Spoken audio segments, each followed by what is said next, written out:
ইতিহাসের সঙ্গে উত্তর 24 পরগনার ইছাপুর নবাবগঞ্জের একটা নিবিড় সম্পর্ক রয়েছে। 1100 শতকে পালবংশীয় শাসক কুমার পালের সময় থেকে নবাবরা এখানে আসা যাওয়া করতেন। এমনকি এখানে ফরাসি ও ইস্ট ইন্ডিয়া কোম্পানির সাহেবরাও আসতেন।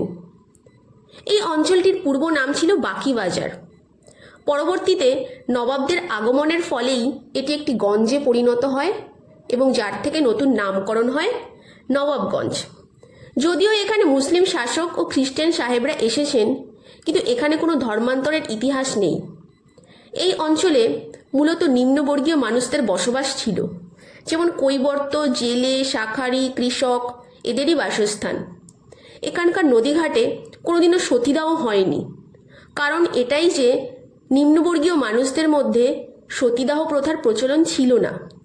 এখানকার একটি সমৃদ্ধ অর্থশালী পরিবার, যারা কৃষক বণিক সম্প্রদায়ের মণ্ডল পরিবার, তাদেরই অর্থ ও প্রচেষ্টায় এই অঞ্চলের উন্নতি সাধন ঘটেছে। তারা স্কুল, গ্রন্থাগার, মন্দির, অনাথ আশ্রম আরও অনেক কিছু নির্মাণ করেছেন। আর এইসব নির্মাণে কোনো নবাব বা ইস্ট ইন্ডিয়া কোম্পানি কোনো আর্থিক সাহায্য করেননি।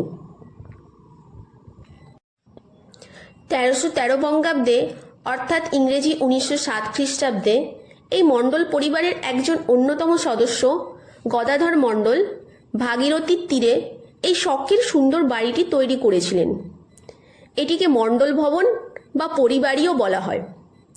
এই বাড়িটিতে ফরাসি ও বিলেতি শৈল্পিক নিদর্শন দেখতে পাওয়া যায়।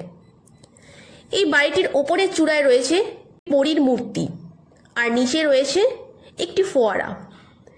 তবে এই ফোয়ারার পাশে কিন্তু একটি সুন্দর বড় আকারের ইতালিয়ান মার্বেলের তৈরি পরীর মূর্তি স্থাপিত হয়েছিল, কিন্তু দুর্ভাগ্যক্রমে পরবর্তীকালে সেটিকে হারাতে হয়েছে।